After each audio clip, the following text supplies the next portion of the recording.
Welcome everyone to Talk Wrestling here on No DQ and YouTube, of course. Let me start off this show. I started last show with a statement. I walk around where I'm taping today. Go Lakers, go! Dude, this is a King shirt. These are the Kings' old colors. Los Angeles Kings, not Sacramento Kings. No. If you're in Sacramento, I'm sorry. I don't like your Kings. I'm sorry. Anyway, old school LA Kings shirt. Season started. Go Kings, go. We'll talk more about the Kings as we go on. Anyway, today's topic comes from Eanders41. Wants to know my top 5 oh my god moments in wrestling history. And he's quick to point out the RKO reversal out of an airborne. You understand something. And I have my 5. It's not just spots. I also have oh my god, like, you know, moments of people. The RKO out of the airborne is really just Randy having to make sure that he caught Evan at the right time. Yes, it was very cool to look at on TV. But first of all, the cameraman messed it up, so we didn't get the initial shot. We had to watch it on replay. And second of all Randy has to do is kind of fall in line when Evan's falling and just kind of catch his head, which could still break Evan's neck, no doubt. But you want to talk about an oh my god spot that happened on Raw in recent memory? How about the super kick onto Shelton Benjamin? Shelton Benjamin's coming off the top rope or the ladder or whatever it was, springboard, and he got super kicked right in the jaw. That is an oh my god moment, okay? Michaels had to do precise timing, Shelton had to do precise timing, and they disconnected, and Shelton was rocked with the super kick. That was freaking cool. That was on the Raw opening. That's how cool that was. That was on the Raw opening for how long? A long time. So that's one of mine. I don't have a particular order for these. I'm just going to say my top 5. Another spot that, of course, comes to mind is the 2 spots, actually, of Mick Foley, Hell in a Cell. You know, yes, we watch. There's kids screaming. We in the park, if you will. That's the Mac, baby. Mick Foley getting thrown off the cell.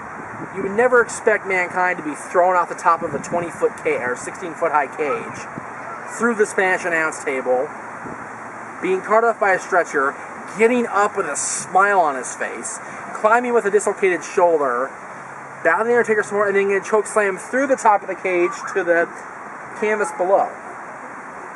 That whole sequence is just one big fat oh my fucking god, excuse my language. That was just brutal. Okay? That's another one. 3 is a particular moment that stands out in history. They just talked about it on WWE TV not that long ago during the This Week in History thing. Lex Luger walking down on WCW Monday Nitro on the premiere of Nitro. Luger had just worked for WWE the previous weekend, and all of a sudden there he is right on WCW TV on Nitro, working for Eric Bischoff, and it was oh my god. We just saw him on WWE TV. He was just at SummerSlam helping Diesel and on Raw, and now it was weird. It was very bizarre. Another one that stands out, another return that nobody ever expected, was Sable. Now, for those of you youngins don't remember Sable, wikipedia.org/Rena_Mero. She's Brock Lesnar's wife. You've seen her on UFC events. They talk to her. She's not just Brock's wife. She's not just the baby mama for Brock, okay?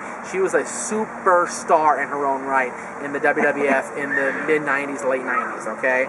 And she left the WWF in 1999 and sued them for sexual harassment, $100-something million. They settled out of the court, okay? They took the belt off her in a ridiculous evening gown match that she won, but Commissioner Michaels said, oh, she lost because she, whatever.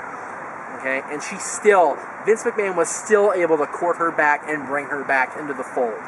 That is how much of a sway Vince McMahon has.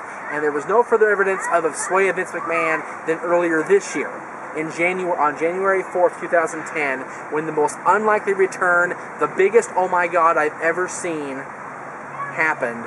January 4th this year, not only did Bret Hart return to the WWE, but he hugged Shawn Michaels on live television.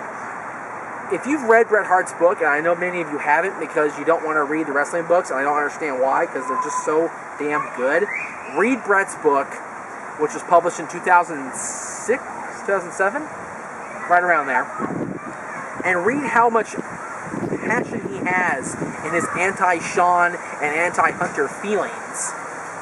And there he is on TV hugging Shawn Michaels, burying the hatchet with Shawn Michaels. Just 4 years ago, he was refusing to appear at the Hall of Fame if Shawn Michaels showed up. He refused to appear at WrestleMania the next night because Shawn Michaels was in a marquee match and he knew he'd run into him backstage. He buried the hatchet enough with Vince to appear at the Hall of Fame, but he still hadn't talked to Shawn Michaels. And all of a sudden, here they are, hugging on TV. That blew me away. It was in the opening moments of Raw. And this whole return, you know, I read Bret's book cover to cover, and he said I would never let Vince make money out of the situation in Montreal. I would never whore myself out like that to demean the situation like that. And there he was at WrestleMania, fighting Vince with his whole family involved. Seeing Bret, I don't know how to say this without being an asshole. Seeing Bret go against every single thing he said in his book was an oh my god and a wow really at the same time. That's my oh my god moments. What are your oh my god moments? The airborne and the RKO was awesome, no doubt about that, but those are my 5. Let me know yours, and we'll see you next week on Talk.